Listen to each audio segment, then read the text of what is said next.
Hello YouTube viewers, আসসালামু আলাইকুম। আজকে আপনাদের মাঝে যে টিপস নিয়ে হাজির হয়েছি তা হচ্ছে ঘরকে বরফ শীতল রাখার পদ্ধতি।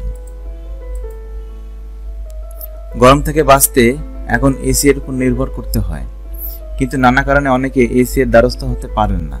তাই এমন কিছু ঘরোয়া পদ্ধতি আছে যা বাড়ির অন্দরমহলের পরিবেশকে একদম করে দেবে ঠান্ডা। জেনে নিন সেই সকল ঘরোয়া পদ্ধতিগুলো সম্পর্কে। টেবিল ফ্যানের সামনে বাটি ভর্তি বরফ রাখুন।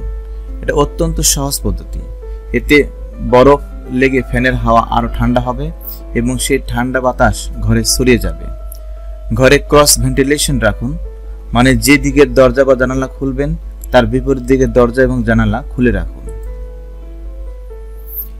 এতে ঠান্ডা বাতাস ঘরে প্রবেশ করবে এবং বিপরীত দিক দিয়ে গরম বাতাসকে বের করে দিবে। ঘর থেকে অপ্রয়োজনীয় জিনিস সরিয়ে ফেলুন। নজর রাখুন ঘরে যেন খবরের কাগজ স্তূপাকৃতভাবে না থাকে। সিল্কের জিনিসপত্র সরিয়ে ফেলুন।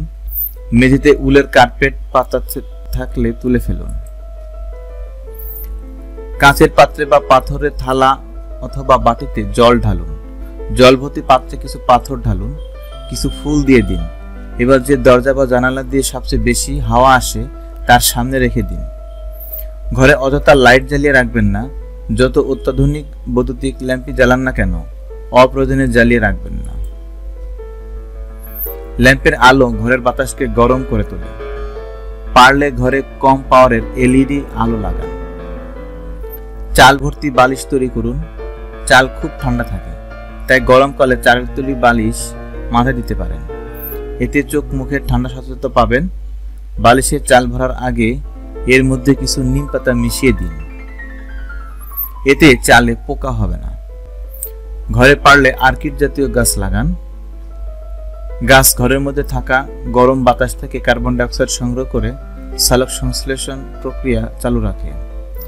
এতে ঘরের গরম বাতাস হালকা হয় এবং তাতে প্রচুর পরিমাণে জলকণা সঞ্চিত হয়, ফলে ঘর ঠান্ডা থাকে। বারান্দা বা জানালা খসখসে পর্দা ব্যবহার করুন।